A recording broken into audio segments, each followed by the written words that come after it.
You're listening to Children of the Watch. I'm Mac Lacey. And I'm Alex Maxwell, and today we are breaking down the first episode of Andor for our Rix Road to Season 2 of Andor. If you're new to our podcast, we break down every single episode of Star Wars television, scene by scene, to analyze the story, find comb for Easter eggs, and explain how it all connects to the larger Star Wars universe. And we're doing that again with Andor. We did this 2 years ago when it came out, but we covered it kind of in chunks. A lot of life change going on for Mac and I, and now we're going to get into the nitty gritty as we lead up to season 2. It's the perfect lead up to it, I think.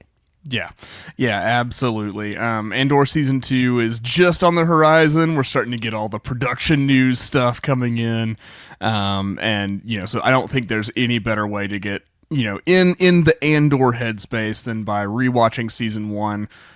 We're doing it week to week, like the show is coming out for the first time right now. I think it's a fun approach. I'd encourage everybody to also watch it week to week with us. It's been a good time. But yeah, Andor is like it's not. We were talking about this a little bit on our last voicemail episode when we were kind of doing our moratorium on Skeleton Crew and placing it in our rankings of Star Wars TV shows and stuff like that. And I said like The Mandalorian was my most entertaining to watch and like has this super special place in my heart. Skeleton Crew is like kind of number 2 in terms of just like having a blast in the Star Wars universe. This show is, I think, the best Star Wars TV show, if that makes sense. Like I'm not saying it's the most thoroughly like entertaining and like good vibes, all the way down or anything like that. But I think it's the best. I think it's the best show. It's the best crafted. I think it has the most like important and focused message of a lot of the shows. And I think it's also my favorite. It just resonates with me in a way that it feels like this show was made for me in a way. So Andor's always going to be like really, really high up there for me. Yeah, it's very much like when you talk about the original trilogy. I don't think there's anyone who can really deny The Empire Strikes Back is the best of the original trilogy. I mean, I think you could probably make an argument with A New Hope, but like in terms of like most people agree, I think Empire Strikes Back is the best, but it might not be your favorite. Like for me, Return of the Jedi is my favorite of the original trilogy, but I can acknowledge that like out of everything that Star Wars has, I think Empire Strikes Back probably represents the best of the best. And I think that's true of Star Wars TV with Andor. It's not my favorite personally. However, I do acknowledge it being the best written, best directed, best acted of any of the Star Wars television shows. And honestly, it's up there with most television shows that I've seen in terms of those sort of things. And the way that I like to describe this show to many people is like if HBO made Star Wars, this is what it would be like. Yeah, absolutely. I think that's the perfect way to put it. It's taking the setting and everything that we know and really concentrating on the hard-hitting themes underlying everything. It's like, okay, let's take I'm not saying take the joy out of the original trilogy or anything like that, but like let's put the escapism and the the adventure aspect aside for a second, and let's focus on the mythos, the conflict, like what this means for people in the galaxy. I think Andor's the best like snapshot of what it's like to live under the Empire for the average person. You see how just like scared and downtrodden people are, and not to spoil or anything, but like also how there's still hope in any of those situations. And because I think Andor is one of the most hopeful series that's been, despite it having a like more serious, more grim at times tone.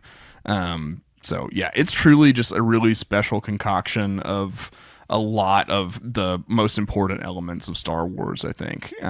So I can't wait to do this rewatch with you Yeah. and with all the listeners. But before we get into everything too deep, we did want to mention up top that there's been a little bit of Star Wars news coming out down the line. Jeez. It's been They're getting Alex, ready for Star Wars. Yeah, Star Wars Celebrations coming up in April. So like, I think all this is just leaks for like what they're trying to set up for those announcements that are coming in like about 3 months or so. Yeah, I'll tease it because I don't want to spend too much time on it. If we've got time at the end of the episode, we're going to talk about this because I think it's a big thing to talk about. That according to rumors, Ryan Gosling is going to be in the next Star Wars movie, which is going to be directed by Sean Levy, who just directed Deadpool and Wolverine, and it's being fast-tracked to film this September. Like, that's when it's going to start filming, and this is going to be the film that comes out for the 50th anniversary of Star Wars in 2027, and this is going to be the film. So I think we got to talk about that at the end of this episode, but we're here to talk about Andor and how incredible this first episode is. And I think back to Rogue One when it came out and how just well beloved it was from the get-go. And it's many people's favorite Star Wars film that Disney has done. It's mine. Rogue One is my favorite of the new batch. Yeah, and one of the things that I'm looking forward to is not only in our rewatch up to season 2, like this is going to stretch us all the way to April. Like the right beginning of April, we'll have a few episodes to really dive into some theories and stuff for season 2 before it actually premieres, and then we're straight into season 2. I love that aspect of it because we're going to be rewatching this and then getting brand new breakdowns every single Thursday, which I think is going to be so fun. But like, I just think too, like, how awesome is it going to be to watch Andor's character from where we see him in this episode and then his transformation through season 1, but then even more so in season 2, because it's going to lead right into that opening scene that we see him in Rogue One where he's meeting the informant about, hey, the Death Star is being created and like it's too late, and like see him in that situation. Like, I can't wait to see how he gets there. You know what I mean? Like, I think that's going to be so cool. Yeah, for sure. And I mean, season 2 is going to be kind of that final piece of the puzzle that we're missing, right? I think we're going to be able to draw a very concrete through line from the kid in the jungle on Canary. We'll talk about all that to who where we ultimately see Cassian meet his end, giving it all for the good of the galaxy. So that's an exciting prospect for me. So we're of course going to be talking about all of that. And normally this would be where I'd be like, we want to hear what you have to say, and to call into our voicemail hotline to maybe hear yourself on the show. We will not be doing that for Andor. Just to let everybody know. We're just we need to treat it a little bit like an off season for us in terms of there's not a new Star Wars show. We just need to, can't keep up the skeleton crew pace forever and that kind of thing. And we of course will be doing that when Andor season 2 is back on and everything like that. This is just for the rewatch, but we still really do value your input, and we want to hear what you have to say about our commentary and our breakdowns and stuff like that. So you can definitely still comment on the YouTube channel. That's a big way to keep discussion going. Also, that's really easy for us just to like directly get back to you with. And then also, we have our Patreon community, and that gives you access to the Discord channel and or the Discord server rather. And that's a great way to get all your theories. And I love reading through what everybody has to think about the episode and the breakdowns and all that kind of stuff. So we still want to keep that interaction going. So please, still interact. We just will not be doing voicemail until season 2 comes out. But other places you can interact with us are on social media. We are at COT Watch on Blue Sky, TikTok, Instagram, all those things. So follow us there, interact with us, and all that kind of stuff. I think that's all the business Yes, it is all the business. So let's get to business and discuss the episode 1 of Andor season 1, which is titled Kassa. The director is Toby Haynes and the writer is Tony Gilroy. Now, Tony Gilroy is the showrunner for Andor, and if you didn't know, he essentially shadow directed Rogue One when there were some issues in terms of like, how do we frame this ending? Because if you think back to the very first trailer of Rogue One, it is a very different film based on that trailer and then what we got. I think originally they had all the characters surviving because Gareth Edwards is like, this is Star Wars, and like you guys would want that to happen, right? And then it just didn't work. And so Tony Gilroy kind of helped and stepped in and like redirected some things via iPad, and we got the different ending. Yeah, he also had like a lot to do with just setting the tone in general for the movie, I feel like, and then that's very evident for continuing it into Andor, because it's even further into, Tony Gilroy, I think probably his most like known work and everything is the Bourne trilogy, and so doing all the spy espionage type filmmaking is kind of his wheelhouse. And it's interesting too because like I don't think he hates Star Wars, but he is adamant like he's not a fan of Star Wars, and he's arguably making some of the best Star Wars there is. And I think that's actually kind of cool and an interesting perspective of like having someone who's not so in it like we are come and make something in that world, and it turns out like this, and it's just so good. I think it's like a testament to like, this dude's just a great writer and storyteller, and like I think we need to give people a chance of like, okay, maybe they're not like lore master extraordinaire, but like they are good storytellers, and I think that's the most important thing. And like that's why we have the story group and all that kind of stuff for they guiding continuity and making sure the lore doesn't get too out of whack or anything like that. But then I think I like having a filmmaker. I think like Irvin Kershner, an example of somebody who's he was not like a science fiction guy really or anything like that, not a Star Wars fan, just came in to do a job, did the job really well. We got The Empire Strikes Back.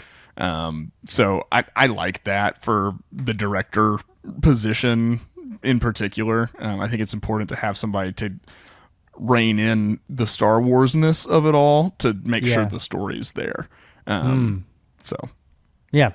So we begin this episode as Cassian Andor, or Cassian Andor, as Luthen Rael likes to say, makes his way down a bleak causeway, and sticking with the Rogue One tradition, we get some titles on the screen for not only where Cassian is, but when he is, and it's actually 5 BBY, which is 5 years before the Battle of Yavin. So if you saw that and you're like, what does BBY mean? That means 5 years before the Battle of Yavin, which is the Death Star battle in A New Hope. So essentially it's 5 years before A New Hope. It's a way to anchor the meta understanding of the timeline with the first event that reached the world, which was A New Hope, So it's just tying kind of it's like the Star Wars version of like BC AD kind of deal, tying it to A New Hope is why we do that. Just makes it easy. And I would like them to do more of this in television in particular. Like, give us planet names, give us years. It's not hurting anything. It's not taking away from anything. It's only providing clarity. Yes. We're big advocates of getting rid of the helmets before the Disney Plus shows and doing a timeline. Like, show us the timeline of Star Wars, start at A New Hope, either go backwards or go forwards so people understand when is this taking place. Because that's always the most confusing thing for a general audience member watching Star Wars. They already have like a preconceived notion of they're not going to understand it because everything's always made out of order. And so I think you can alleviate a lot of that by doing a timeline. So yeah, he's heading into the leisure zone on Morlana 1 on a rainy night. It's feeling like Blade Runner a little bit. Oh, So I know that's hitting your vibe. Wave, yes. The synthwave vibes are immaculate. That resonates with me, if you can't tell from like our intro music. I love the score, like with the big synthy pads and everything. I love the neon aesthetic of this whole first sequence. It's very like cyberpunk, but also feeling very much like Star Wars, not a different sci-fi property, which is a difficult tightrope to walk, but I think it is present here. Absolutely. So just walking into this leisure zone, you can feel that this is a little more adult than most Star Wars. It doesn't go too far, but like you can feel the difference when there's like literally like prostitutes like in a bubble. Yeah. Basically like, hey, come. That's not something we see in Star Wars a whole lot. Right. So like I thought it's immediately like, oh, this is different. Exactly. This feels different. And I think that's a good thing to just pull that Band-Aid off right away. Especially for parents. Like if you're watching it with your kids, you're like, okay, we'll be revisiting this when you're a little older. So let's turn on A New Hope. Exactly. Let's watch The Bad Batch again. So he enters a brothel and he orders a drink at the bar and is served by a hostess. Nearby, 2 Pre-Mor security guards, Verlo Skiff and Kravis Dresser, notice Andor being served first despite their longer wait. And you can tell immediately these guys are going to cause some trouble. They're also just so jealous of like the swag that Andor just walks in with. Like immediately this hostess is like into him in a way that she is not into these 2 guys at the bar. Right. Yeah. You can immediately see like, oh, what? We don't get attention like this. And why are you smiling so much? Right. The hostess is immediately like, finally, I don't have to talk to these 2 for a minute. Like, exactly. Love it. Yeah. So the hostess tells them to behave, but Dresser, the older of the 2, takes offense and seems eager to start a confrontation. Mac, there also seems to be a point, we'll get to this throughout the episode, I think, but there seems to be a point of emphasis on Cassian and his sister looking different. Like the rest of the galaxy knows where they're from, or like planet-wise, or maybe that sector where their planet is just, I don't know. Like it seemed like a heavy emphasis in this episode in particular. Yeah, and this is something watching this first episode again, as part of this rewatch. One thing that was really on my mind was trying to remember just the exact ways in which this particular storyline ends up, right? Of the question of like Cassian finding his sister, and I'm going to be really interested to see on this will be I think my like 3rd or 4th viewing all the way through of Andor. So like I'm interested to see how that through line feels to me. Because I'm like, I wonder, right now, just from my memory, it almost feels like this gets developed really heavily early on and then trails off towards the end of the season as everything else ramps up. No, you're remembering that right. Okay. So like that makes me wonder how season 2 is going to address that, if at all. Yeah. Like I know it. We'll get there eventually in the breakdown, but yeah. Anyway, but that's just something that was top of mind on this rewatch. Just something to keep an eye out for as we keep watching this season. I would say it has to come back at some point, and I think. I mean, again, we'll get there. But what a twist it would be! What a twist it would be if she worked for the Empire. Yeah, I think that would be a good okay, what do we do here? And you almost get the Lost Stars approach to things of like 2 people who love each other on complete different sides of the conflict and everything like that. Sure. That's always an interesting dynamic to explore. Yeah, absolutely. So Andor, however, he's focused on his own mission, but he's a ladies' man, Mac. He asked the hostess about a woman from Kanari, explaining he's trying to find her. The hostess tells him that the woman left several months ago. She does kind of again mention, oh, so you're looking for someone with big brown eyes like yours. That kind of the whole aspect of like, hey, we noticed that you're different and you're from that planet. Like everyone kind of knows it. When he presses further asking about their connection, he reveals that he's looking for his sister. Or I'm sorry, when she presses further, the hostess offers little help, saying that the woman disappeared and warning Andor to let it go. When he asks for the woman's name, she dismisses him, pointing out that no one uses real names in a place like this. So she didn't even really know who she was. Just like, yeah, she passed through here, but I didn't get to know her because this isn't the type of place you get to know people like that. You know, Right. so And that's all like a very grounded way to keep this MacGuffin obscured Yeah. for now. You know, right. it's well Right. done. Yeah, so Andor leaves the brothel and walks through the streets, but he's followed by the two guards. They demand identification, and when Andor doesn't comply, Dresser pulls a blaster. Andor raises his hands and allows them to search him, but the situation quickly escalates. A fight breaks out, and in the struggle, Andor shoots Skiff. He forces Dresser at gunpoint to check on Skiff, but it's too late. Skiff has died. So I think even in my rewatch, I don't think he directly killed him. It's like the blaster bounced off one of the walls and then hit him. I think that's what went down there. It happens really fast, which I think is the intention, because the filmmaking is trying to convey that this is happening so fast, even for the people involved in the situation. Like, they're not even sure quite how this all happened, just like we are. I love the terror on both Cassian and the guard's face when they realize the situation. I think that's such a like realistic way to portray that, because that's not good for anybody, right? This situation has gotten out of hand for everybody involved. Like, no one wanted it to go this far, but now we're here and they're wondering what to do about it, you know? Yeah, what do we do? And it's, I think the immediate turn from Dresser here is really good acting. And I gotta say, like, the casting for even roles like this that are just like 3 minutes top, Yeah. incredible. Like the acting is such at a high level here, where it's like these two guys, I hate them because they're so good at being hateable.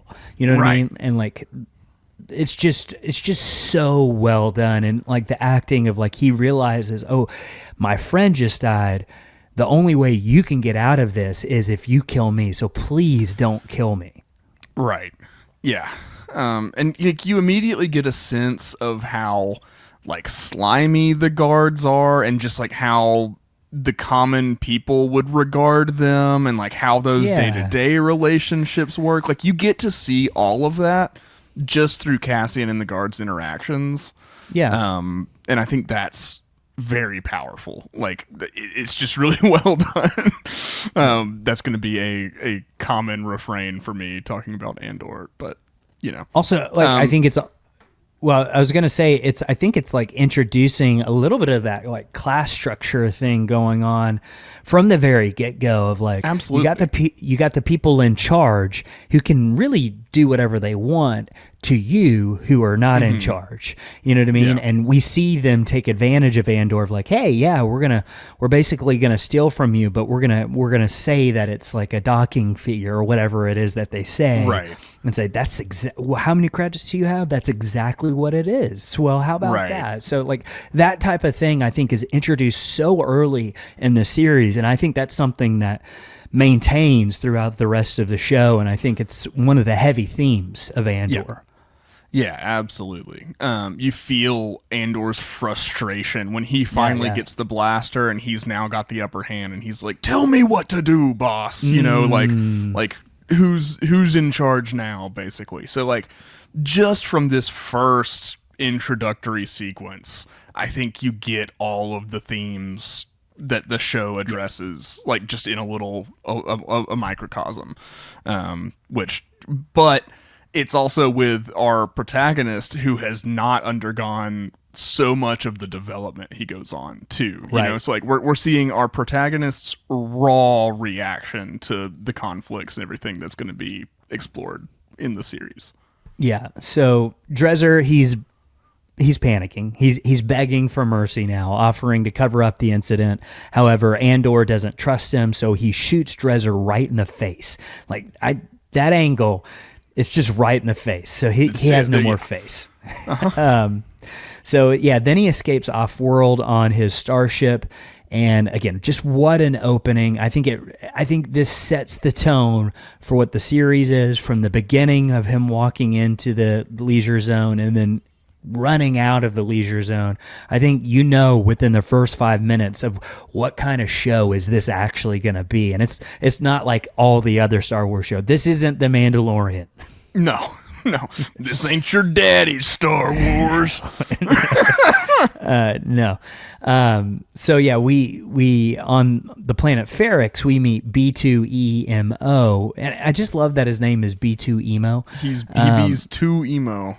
I love him. He's one of my favorite droids. I forgot just how much I love B when and watching him in this first episode rekindled all of that affection. I was like, yeah, I love this droid. He's so great. Again, finding a new fresh take on a droid, being like very like nervous and having it's kind of like your old family dog. Like the one that is like, it's got a couple years left tops, but you love that dog more than anything. So faithful, so loyal, a little annoying at times because of how old they've become and all the things that come with that. But it's like you can't help but love them and want to just love on. That's B2 is your old golden retriever. That's what that. That's a fantastic way to put that. So B2 Emo, a red B2 ground mech designed for salvage assistance. I thought this sequence was good to orient us back to, this is Star Wars, like here's a droid. The music is even evocative of like, this is a little lighter situation thing going on. Let's all breathe. Everything's okay. We're in Star Wars. And so I thought this was a good kind of transition to let us know like, okay. Everything's Star Wars here.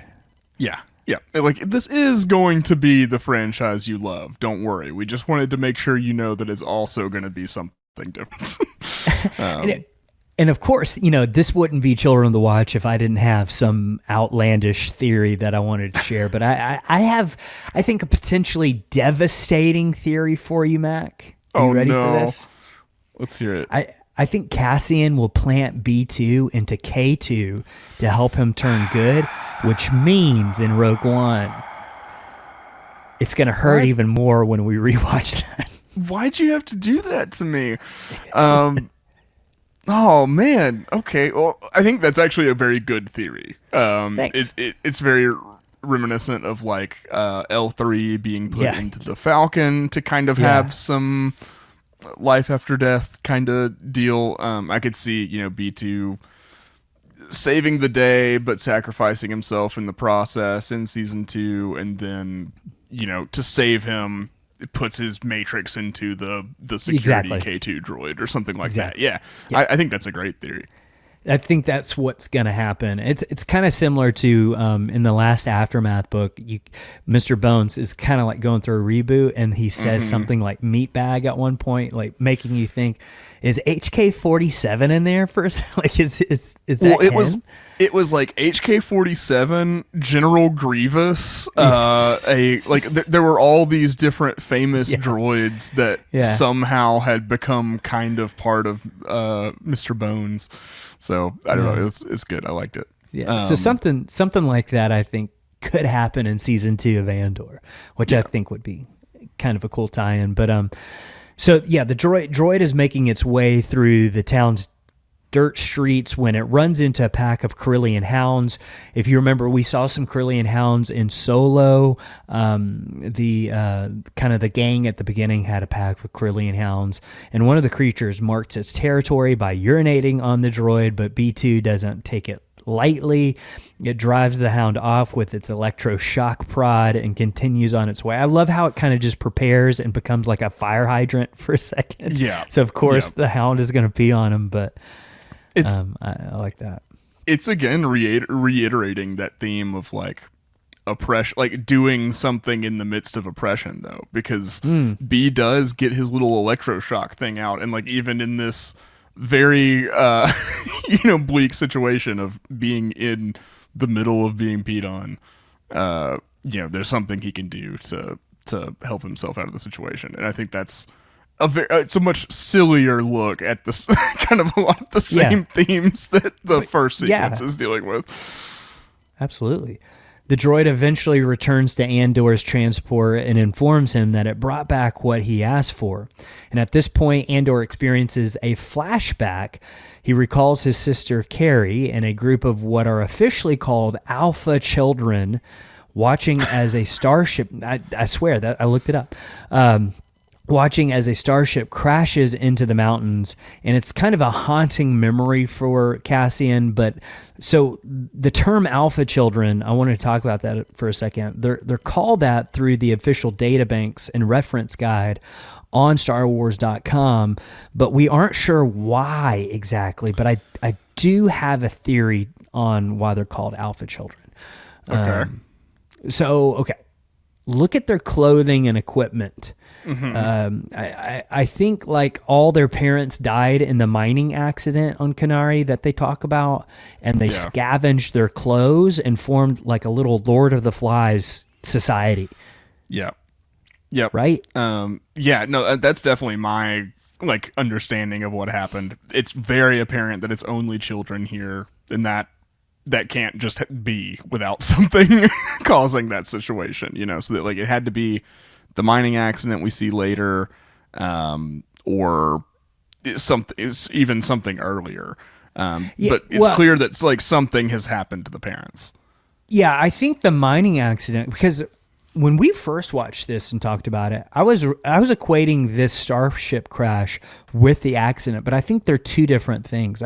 Because next week when we watch episode 2, they're going to walk past an abandoned mine, and I think that mining accident happened before the starship crash. So I think just like this is really hitting me for the first time, but think about some of those older teenagers with the group. They would have been about Cassian's age or a little younger, with a bunch of babies that they rescued and then essentially raised. So you got to think through like what this little society on Canary is like in terms of they're very close knit, and I'm sure Cassian and a lot of the younger ones, especially like his younger baby sister, who seems much younger than him, like almost 5 years younger, I would say, probably really look up to these older teenagers who are essentially like their parents. Right. They'd be having to take the position of like the like chief and priest and stuff like that. That all of any like rudimentary society of humans that's forming kind of ends up with these different roles in some way or another. Like those would all fall to, like you said, like teenagers. So I think I think this is also just showing that Cassian has been an adult for a really long time. Like even before he's been an adult, I've been in this fight since I was 6 years old. Exactly. Maybe that's when it happened. Could also be they were separatists and the Republic killed all their parents, because we know Cassian ended up as a separatist. That's interesting.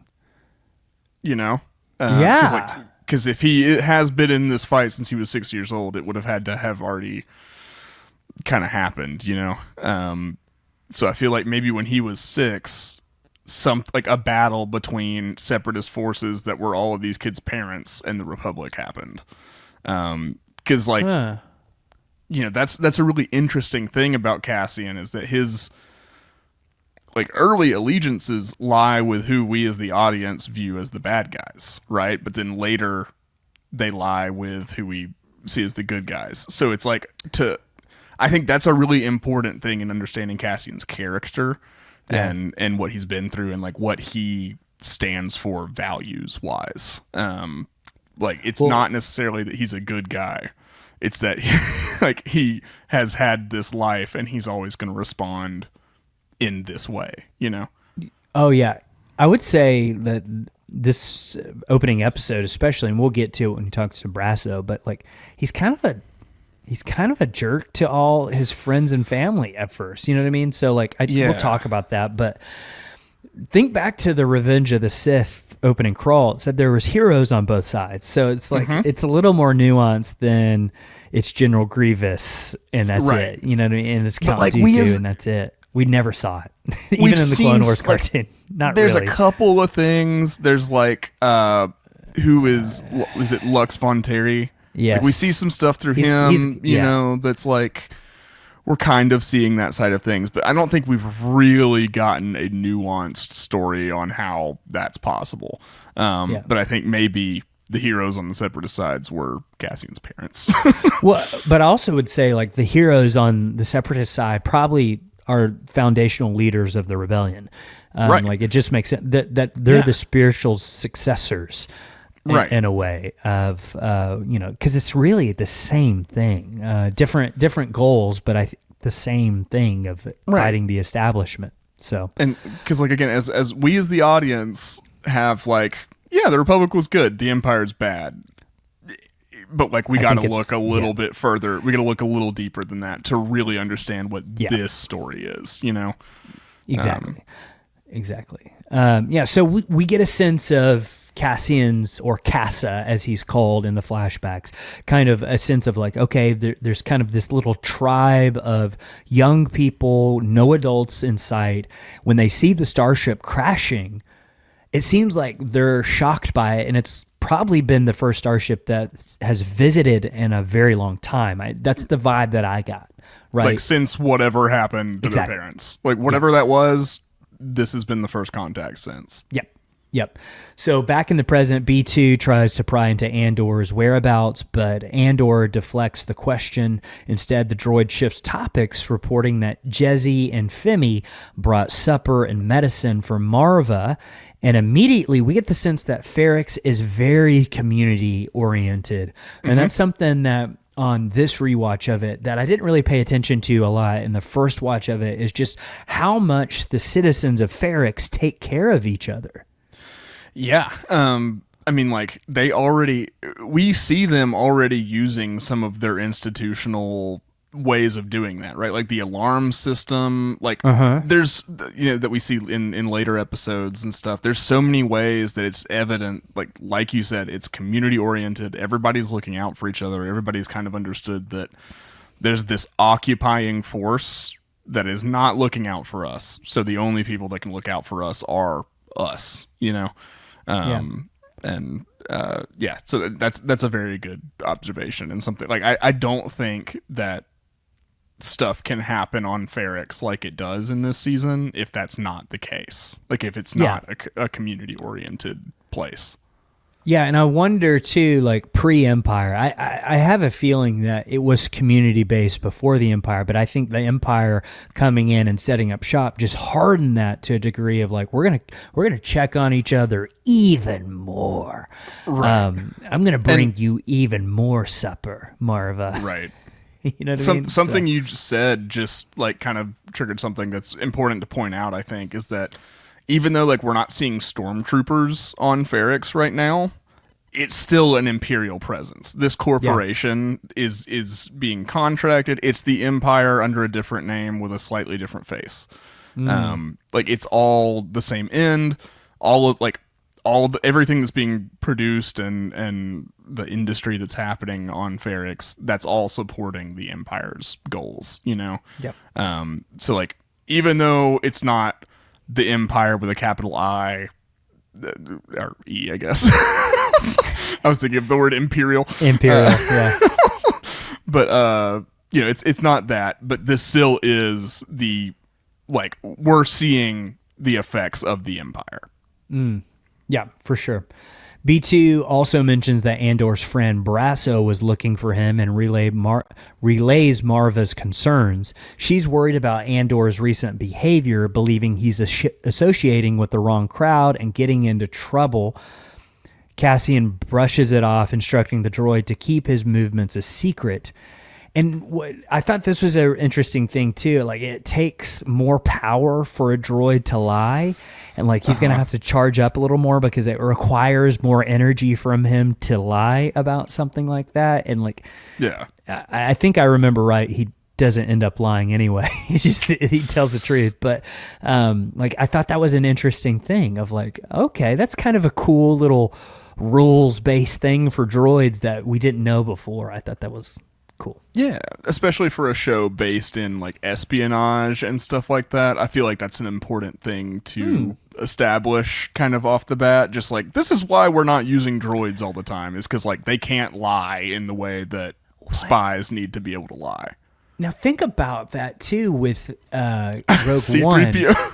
Well, C-3PO, but like C-3PO can't lie to save his life, but like, but he K2 had a whole struggles spy with network. it. That's true. K2 struggles with like when he gets caught, he like clearly doesn't know what to say or do. Like there's hesitation from a droid about lying, whereas aliens can like, we got it. You know what I mean? Yep. Like, Yeah. So I mean, I like that consistency. I do too. So also interesting that Marva kind of treats Cassian like he's still a kid or a teenager or something like that, of like, you're hanging out with the wrong people. But it also seems like everybody else on Ferrix is like, Cassian is hanging out with the wrong people. Right? Yeah. So everybody's worried about Cassian right now. So it's like everybody loves him and is concerned for him, but also everyone's a little irritated with him. Yes, that's a good way to put it. They're irritated with him. Even B2 seems a little irritated with him, and as he fixes the damaged wire on him. Later, Andor heads into town, and I just love the realism of everything. I think you really get it with this first shot of Cassian walking into the set that they've designed for this.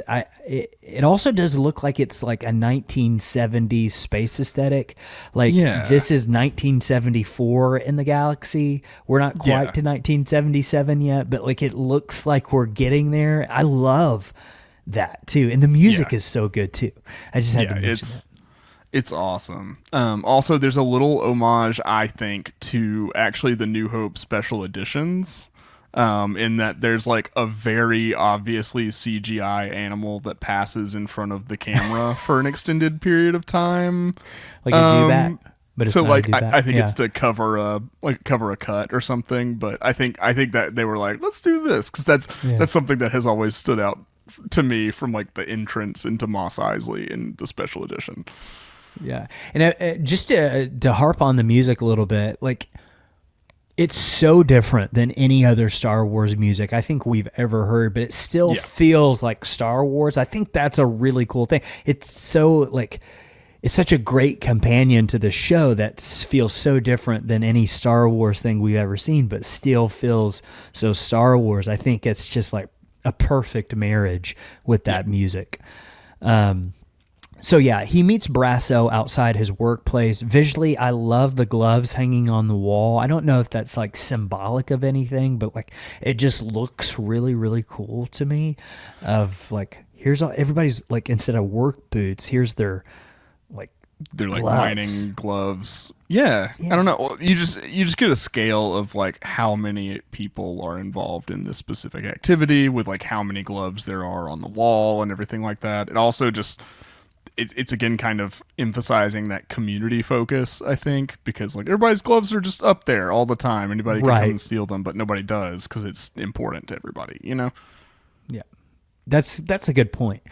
So knowing he'll need an alibi, Cassian asks Brasso to lie, claiming that they were out drinking the previous night.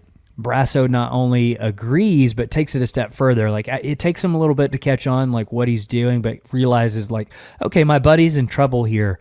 Let's make this story even better, because this is not a great story.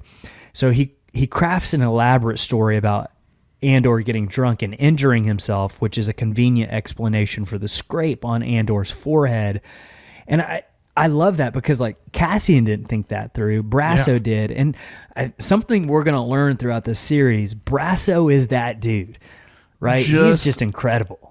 He is the most solid man in every sense of that word. Like that's the best way I can describe him. Yeah. Is he is Tony the Tiger style, just like a solid dude. Yeah. Yeah. I think that's Brasso. I love Brasso. Yeah, he's like the best friend you always dream that you would have is Brasso. Right. Like, the dude just looks out for you. And not only that, he looks out for your mom too, because like when he's getting on that little transport for leaving, he's like, by the way, it was entirely too cold at Marva's house. I told her to turn the heat up and she didn't listen to me. Take care of that dude. Like, just like what a great guy. But it's also Brasso's little way of being like, hey, I was taking care of your mom, like just letting you know you weren't here and other people are doing what you're responsible for, Yeah. You're not, but like, you're not doing your part. Right. It's just everything about this on this rewatch is like, it's just more alive for me. Like where I'm not like having to think about where is the story going. I can really pay attention to these little details that I didn't get to pay attention to the first time through. So I love that side of it. So, I like you said, I think we learn a lot about Andor here because he's a guy with no cause. Like he's just kind of doing things. He's burning bridges. He's kind of selfish. He's not the person that we see, I would say, by the end of the series. And he's not quite where we see him at the end of Rogue One yet.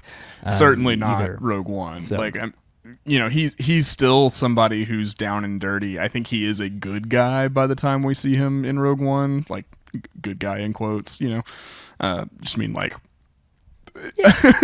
morally aligned with the Star Wars ethos. Sure. But he is definitely not at this point. And I think that's so much more interesting. Like, I love that our protagonist he needs work, because that ensures that there's story to tell. Exactly. So I think it's a good place to start him off. Yeah. So at the corporate sector headquarters on Morlana 1, Deputy Inspector Cyril Karn informs his superior, Chief Inspector Hine, about the deaths of 2 security guards the previous night. And oh, Cyril. The most sinister character in all of Star Wars, in my opinion. Because he's so real. Like, I'm not even being funny. Like, this character Cyril. terrifies me because I know Cyril, like, in real life. And you know these guys. Yeah. And it's terrifying. Everything bad. Like, not everything bad, but like a lot of bad stuff happens because of these guys. And just off the top, something that I was able to solidify on this rewatch about Cyril that I never really was before. I think Cyril represents the danger of like insecurity leading someone to evil, essentially. Because like he's not aligned with the Empire. There's nothing like he's not some evil admiral that has like we understand what that motivation is, right? This is just someone who is looking around in his life day to day, hates himself, and is trying to throw himself into anything with such like that something that will give him zeal. purpose, right? But he's doing it with such like unwarranted, unplaced, unfounded zeal that he's becoming so much more of a danger than any one individual in his role, and I think that's like, I think that we see so many people in real life fall to just like terrible ideology or whatever out of insecurity about themselves. And I think that's what makes Cyril so like frightening to me, is that that's such a real and present danger in real life. Yeah, that's not something that's like fantasy or no. This isn't just in Star Wars. Like, no, this is a real situation that we see people fall into time and time again, and it feels like sometimes even like nowadays, like more so. More so even. Yeah, so it's just kind of, and right away you can see kind of like what a tightwad this guy is. Like this guy, you know, again, this is incredible acting because you know exactly the type of person this is just on the way that he's answering questions, the way he's standing, the way that, like, you know, like there's just that vibe of like, there's like this self importance that he has that nobody else sees in him, but he thinks that he has. So he's looking for some kind of importance in his life. So he takes his job very, very seriously. And then Hein initially seems more interested in critiquing Karn's modified uniform than addressing the incident. He then notes that one of the fallen guards was Kravis Dresser, a former commander who had been demoted to corporal. And it's a detail that Hein clearly resents. Like Hein immediately is like, that guy kind of had it coming. It's not like this is not something we should really be concerned about. Like, let's just kind of brush this under the rug and not draw more attention to ourselves. Right. And I mean, that's not great either, right? It's showing the corruption of this like corporation and that kind of stuff. Right. But that approach would be so much less destructive than Cyril's approach, you know? Right. Like it's that's what I was meaning about, like, because of his insecurity. Like this is not a personal matter for him, but he's just looking for some way to feel like he matters. Yeah. And so like this is the thing that he has focused on, and this is now like he's going to take this to the most extreme he can when it does not need to be that way. Yeah.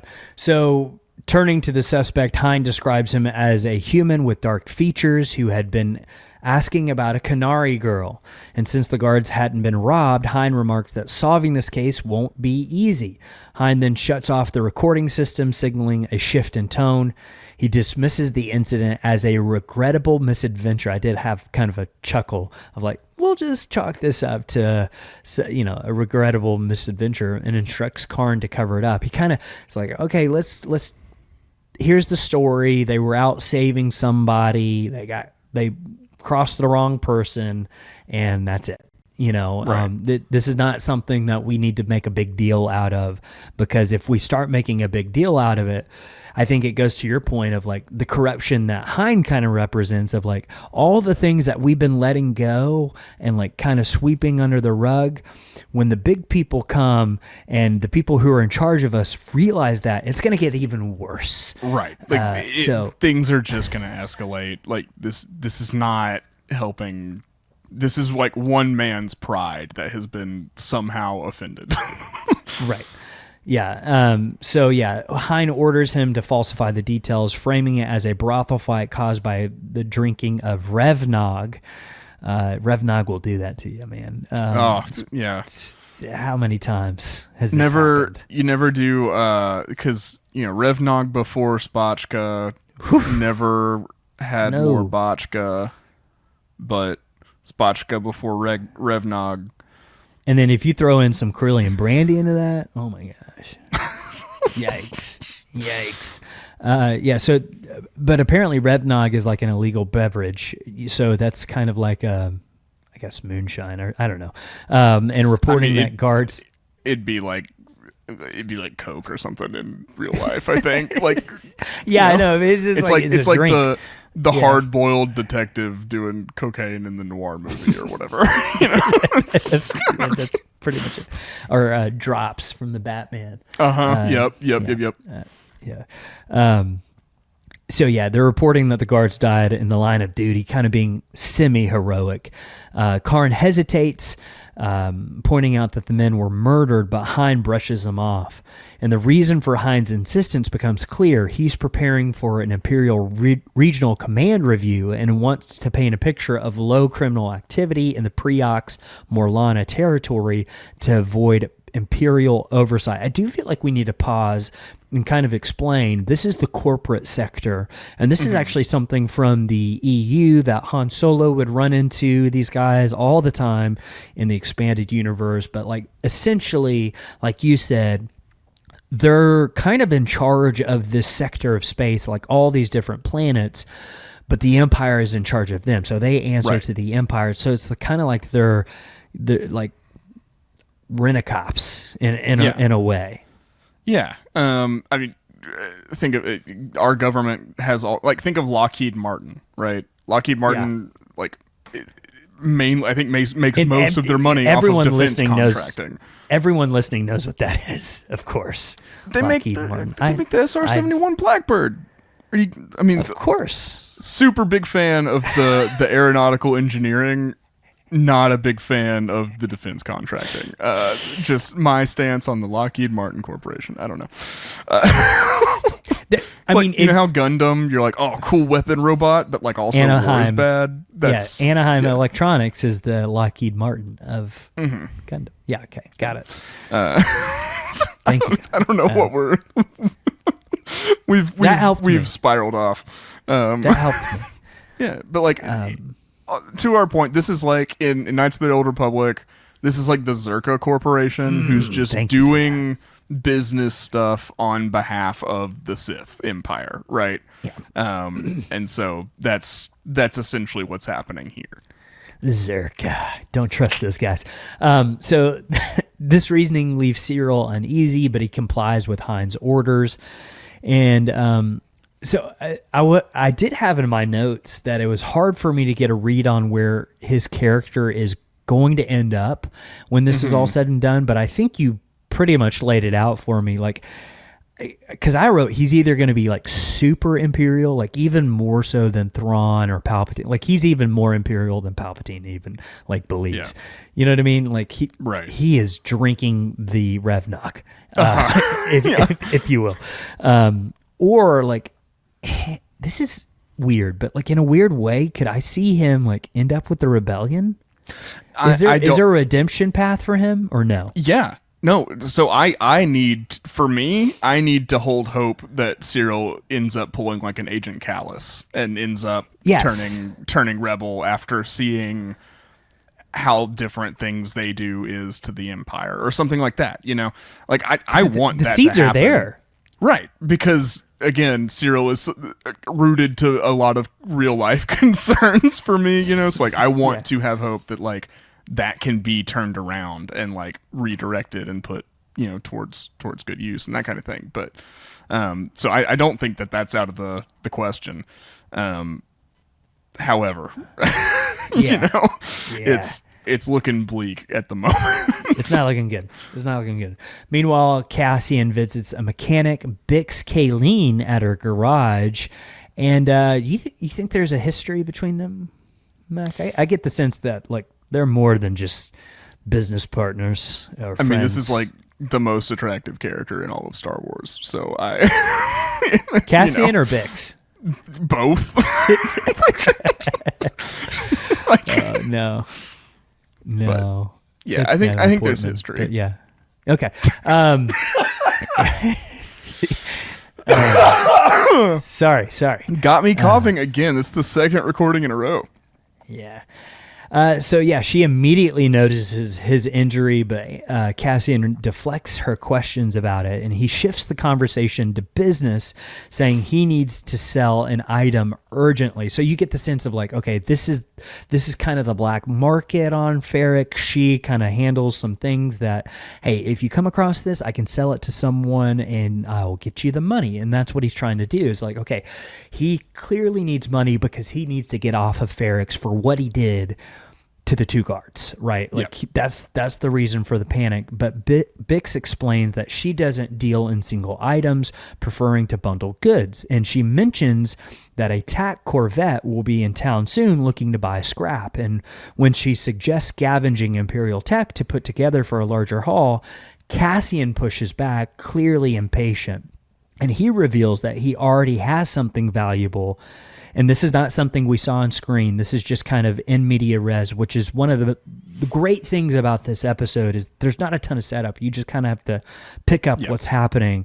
He has an untraceable Imperial N9 or NS9 Star Path unit, which will come into play later, and insists on meeting with a contact to sell it. Bix is hesitant to get involved because that seems like that's a big item, and that's going to get us in a lot of trouble if people see me moving that. But Cassian MacGuffin 9000s don't just like show up on the black market every day. It will be noticed. Yeah. Cassian is resolute, and not long after, Tim Carlo arrives at the garage with news about an upcoming Wobani run and asks if Bix is interested. Freaking Tim with 2 M's, this guy. Yeah, it was on site for this viewing, obviously, because I've seen the show before. I felt, going back to my first watch of the episode, I was like, oh, okay, this seems like a nice Scottish man, and that's all the observation I have for now. What a nice Scottish man this is. But no, I knew from the get-go this guy was creep. He's a creep. I hate. You know why I know? him. Because the way that he comes out as soon as he see Cassian talking to Bix, there's this control thing he has with Bix of yes, I can't let you talk to him because he has got way too much. Look at him. I'm afraid that you'll leave me for him because clearly, look at him. So another example of someone's insecurities driving them to do terrible things. And I mean, I think that is Tim is kind of the early representation of what Cyril represents ultimately. I don't know. You think it's the 2 M's in his name? Yes, that is the deciding factor for me. If you've got another M, get that out of there. What are you doing? You're evil. I got no other opinion. I can't think of anything else. It's kind of like he's like a clone, like Luke, in the Thrawn trilogy. But it's the same actor who is in The Force Awakens as a Resistance X-wing pilot. So we could just pretend that there's some cloning going on with Tim here. It's the same actor. So freaking Tim with 2 M's. Mm-hmm. He's scared Cassian's going to steal his girl, so he comes out and says, hey, we got a Wobani run. And by the way, Wobani is in Rogue One. It's one of the first planets that we see in the movie, and it's Obi-Wan spelled backwards. Did you know that? Yeah. Because we've talked about it before. Well, it's not spelled backwards, but it's like... It's an anagram. Yeah, kind of. Thank you for that. That's the word. She brushes him off, saying that she'll get back to him, and picking up on Bix's feelings for Tim, Cassian pointedly asks if Tim knows anything about his plans, and Bix reassures him that Tim is unaware of what's going on. We don't tell Tim everything. Because why would you? This guy. Later, Andor and Tim have a brief but somewhat awkward conversation about finding a life partner.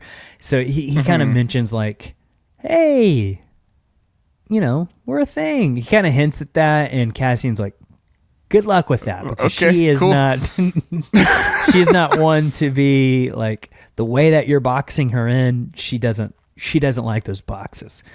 Yeah, because I think Cassian knows from experience, because I do think there's history there, and Tim is not off to a good start with because I don't know, Bix definitely seems like someone who wants to have complete agency, wants to and also she should, because she seems more competent than anyone around. She knows what she's doing, she's enterprising, all of that kind of stuff. So the controlling, protective approach is, I don't think, going to be appreciated from Bix. So is it ever appreciated? No. I don't think that it is. No, I just no.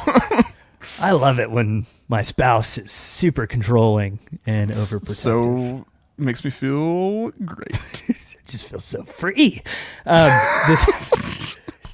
This moment transitions into another flashback where we see a younger Andor, or Kassa in the flashbacks, is shown with his tribe, and they're participating in what appears to be kind of like an initiation ceremony. They're painting black stripes on their arms, and Cassian kind of watches the older girl paint one on her chin, and he kind of does that. I think he's kind of enamored with her in a way of she's awesome. I kind of want to be like her. I get the sense this is Cass's first outing. This is going to be they've probably gone out as a tribe before, and they do the painting kind of like the war paint before they go out.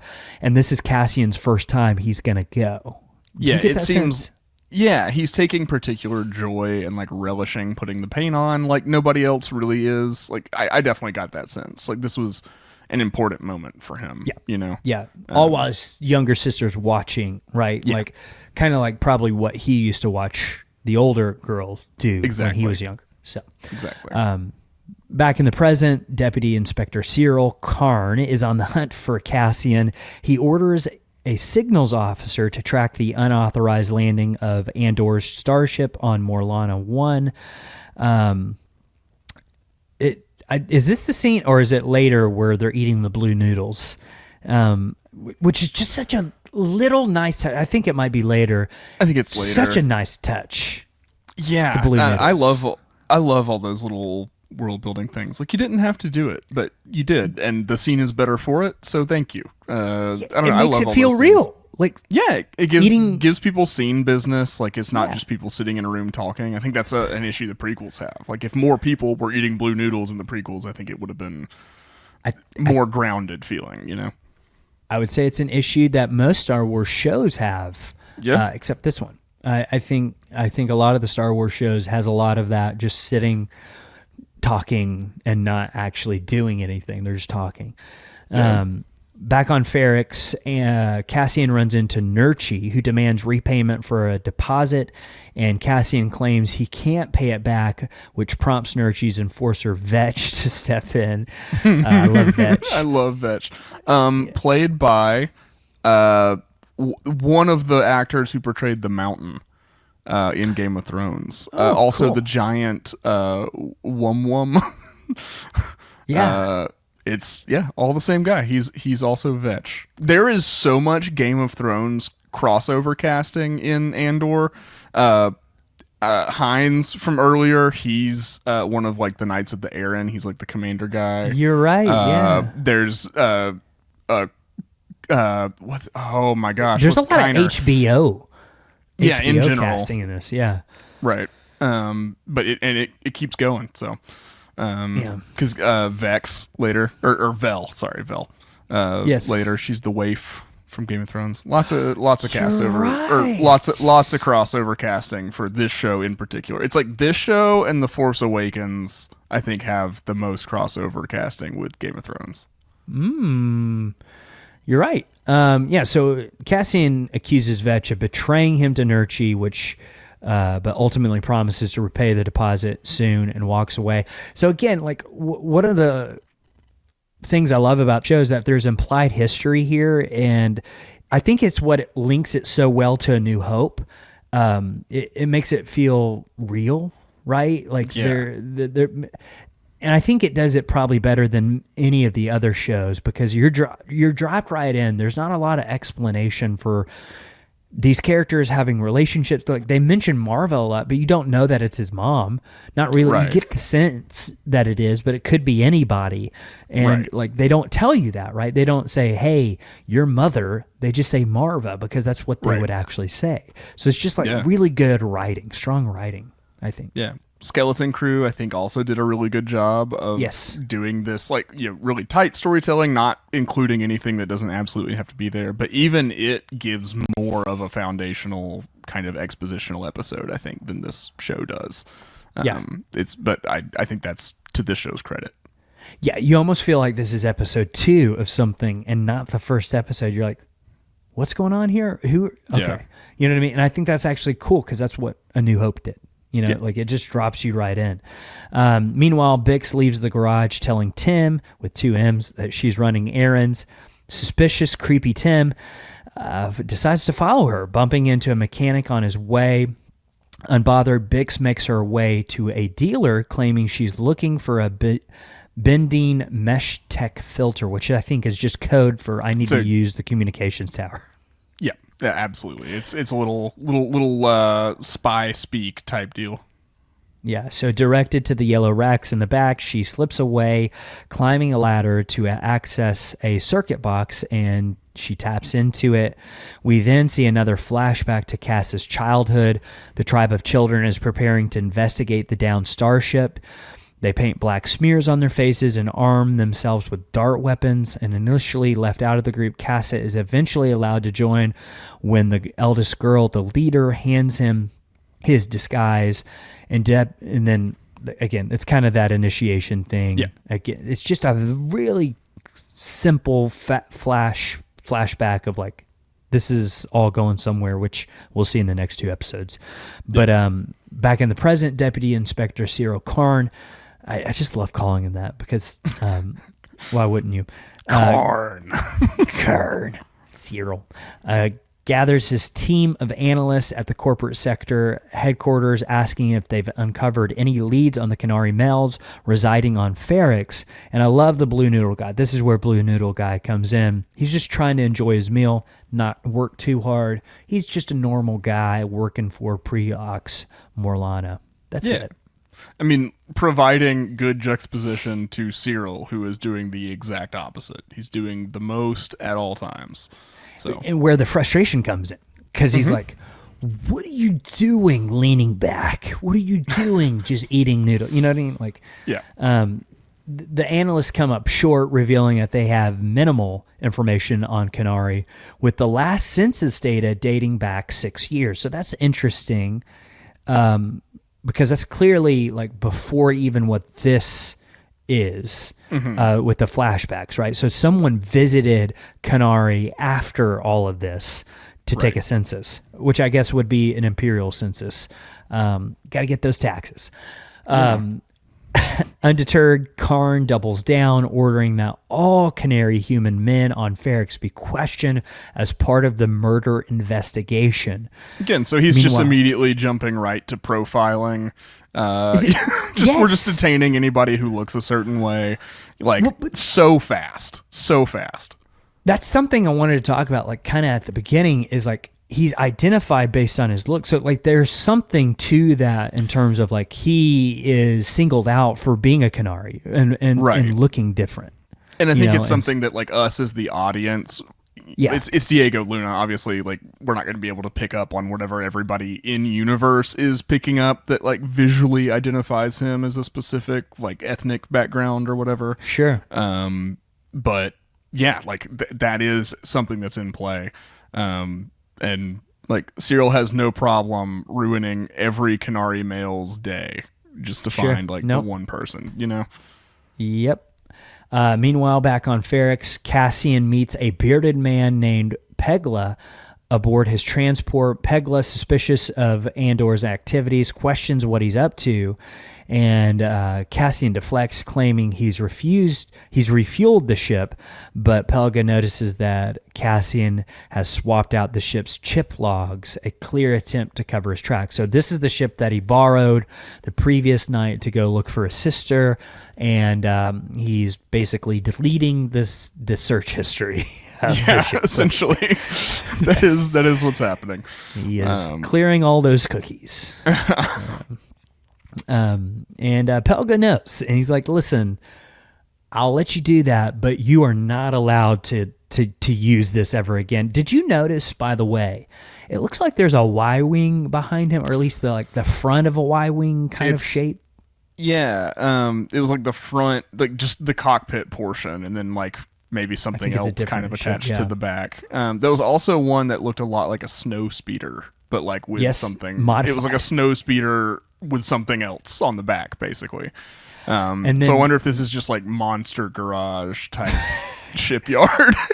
One of them kind of looks like Dash Rendar's Outrider ship a little bit. And of course, I'm going to point that out because of course I love Dash Rendar, and I think that Toro Calican should have been named Dash Rendar. That's just me, though. Overheard, Zorby, the boss, chimes in on the projectors, demanding an explanation for the commotion. Pelga quickly covers, blaming it on yard rats.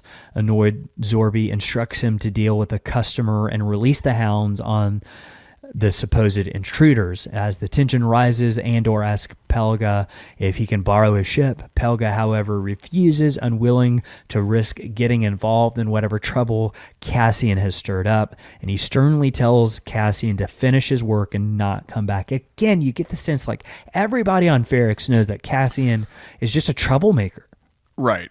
But everybody still kind of wants to keep helping him, or he's able to still manipulate people into helping him at least. Yeah, it's. I mean, this episode does a great job of setting just where he is as a character up. Great introduction. Yeah. So then the story then shifts to another flashback of a young Kassa. He and his tribe gather supplies to prepare for an expedition to the fallen ship. Kassa's younger sister, Carrie, wants to join, but the group deems her too young. Before departing, Kassa reassures her with a heartfelt promise he will return. All this is not subtitled, by the way, but you can just kind of pick up like on what they're saying just based on what they're doing, which I love that it's not subtitled. I really like that, actually. You don't need it. I mean, the visual storytelling is so apparent that you don't need it. Like, I don't think any of the emotion felt in the scene would have been stronger if you knew the words they were saying, you know? I think it might actually be stronger this way. Yeah, because, I mean, as much as I love subtitles, I get so distracted by, like, the little subtle, or I'm sorry, you miss the little subtle things the actors might do in a scene that, like, when you're just reading the subtitles. That's why I never have subtitles on the first time. I always have it on the second time. It depends on the tip. context for me, or like what else is going on around me, because sometimes I can't hear without the subtitles. Yeah, well, that's true. Just like audio processing wise. Do you headphones? Do you headphones watch? I always put headphones in when I'm watching something like I'm really, really wanting to watch and nobody is around. I mean, if I'm watching something on like my laptop or whatever like that, then yeah, I do like AirPods or headphones or something. But I do that on the TV. Oh, really? Yeah. Yeah. I don't think we can do that. I don't know. But they have the technology now. I'll have to look into it. Maybe you can plug them in. Maybe. So, okay. Let's bring her home here. Yeah, with the sister. This has got to come into play at some point in season 2, right? Yeah. Yeah, because, again, like up top, that was one of the things I was like, this just never really got wrapped up in, or like, you know, it kind of gets dropped towards the end of this season. And I don't think I don't say that as in like they forgot it or whatever. Because there's so much going on as the season progresses that I don't think you could fit a whole lot more of the sister storyline in. But it has to come up in, you know, the second season. It's featured so prominently until it's not that, like, right. You know, it's got to come back up again. I just don't see them ignoring or dropping this storyline. But like. Yeah.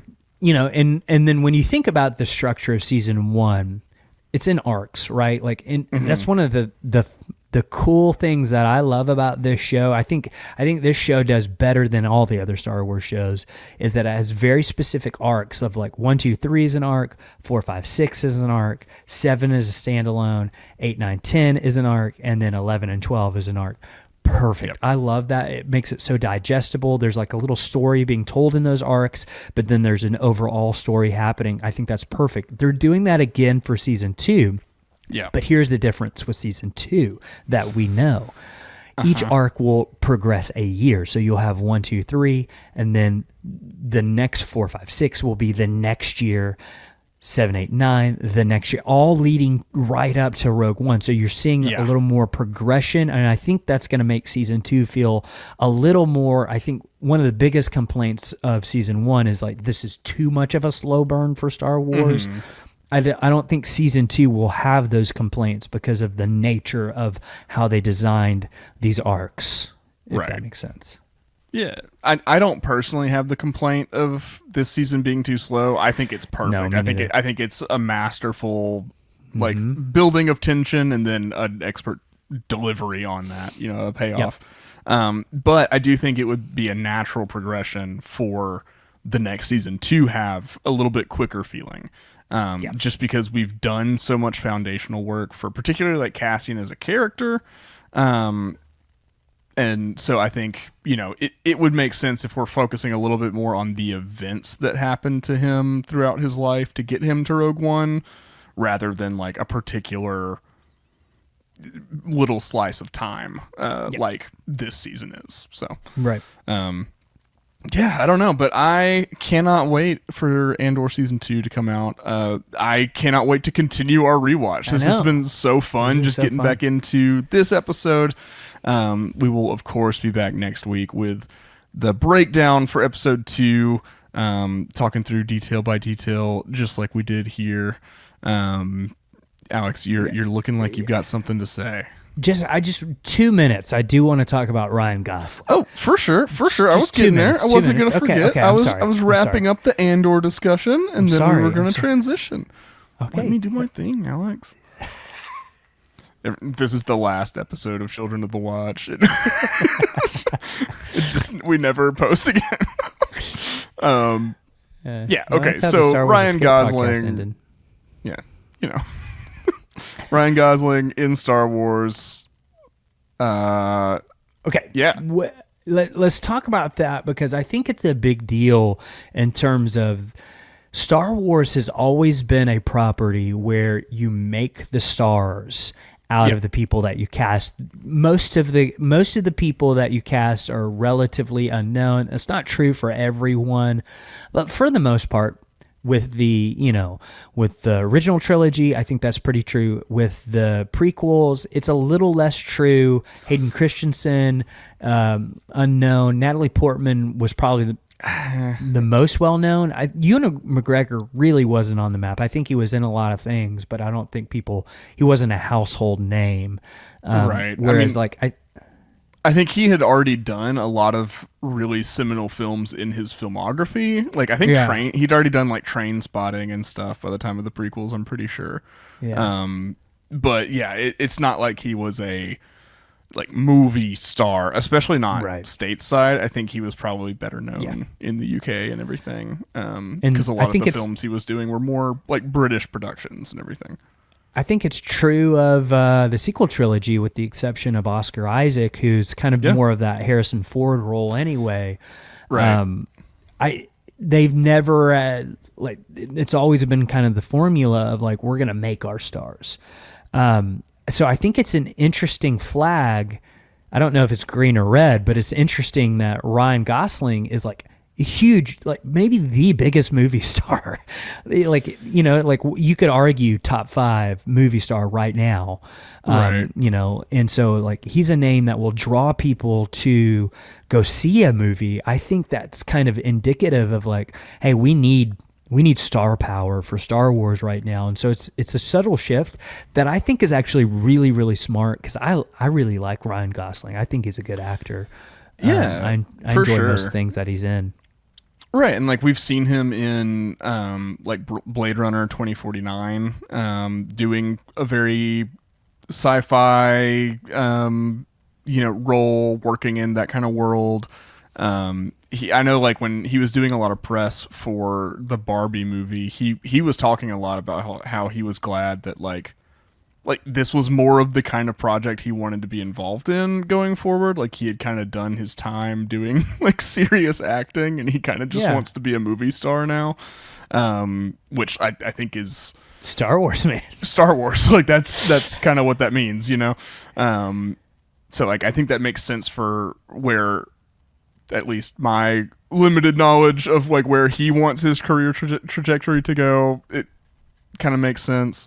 But yeah, it'll be interesting to see if the star detracts from the wars, or if it's just if he's just gonna like elevate everything. I don't think so. I get the sense, Mac, that he will be a Han Solo type. This is just based on his looks mainly, but I I think he would be more of a Han Solo mentor type character of like, Right. where it's like he's not the lead in the movie, but he's maybe like a mentor type. What we do know about it is that it's being directed by Sean Levy. This has been rumored since 2022, and it's one of those we haven't really talked about because like they haven't announced it. They haven't even done like an announcement on this one. This is not the new Jedi Order movie. This is not Dawn of the Jedi. This is not the Dave Filoni one that they announced at the last celebration. This is something completely new. And here's the thing about the rumor. They're going to start filming this in September. So it makes me think like, okay, there's a window where when Ryan Gosling is ready. Mm-hmm. And we're going to go for it. But that will make it the 50th anniversary movie for Star Wars. So, like, this is kind of a big deal. Yeah. I mean, that's a huge deal, I think. Like, 50 years of something dominating pop culture is crazy. And, like, you know, that needs to be, like, a intentional thing that they're taking into account when, like, for what they're putting out that year and that kind of thing. Because you've got 50 years of fans paying attention to it, you know? But that also tells me that it's probably going to be more like a continuation of a saga film versus, you know, like the Star Wars stories we've been getting. So that's the interesting thing. They keep billing this as a standalone that if it does well, they'll make more. And all the rumors that I've seen have it placed far in the future of the Star Wars timeline, like after episode 9, but like significantly after episode 9. And there's an EU story it's a comic series called Star Wars Legacy, following like the great grandson of Luke Skywalker and all that. And I loved it, to be honest with you. I would love something of that nature. I think that would be so cool. And I think that's honestly the direction they should go. If they're not going to do like Knights of the Old Republic, let's skip far ahead. Yeah. Just so that like you can keep that spiritual through line of like the Skywalker saga going or whatever, but it doesn't have to be like the events happening in this don't have to connect and make sense with anything else going on because it's so far removed from any time period we've been in. Yeah, I think that's the way to go. Maybe that will be. But yeah, just wanted to talk about that little bit of news and that development. We like to keep everybody up to date. We like to get our opinions, you know, on wax about the stuff in the stories. So, yeah. Well, I think this was a fantastic kind of, you know, inaugural episode for our Andor rewatch. You know, for our Rix Road to Andor season 2.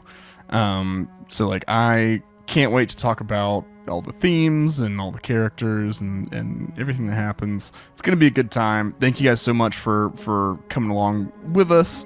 You know, for staying on board in between the releases of the new shows. So we'll be back next week. But until then, keep the watch.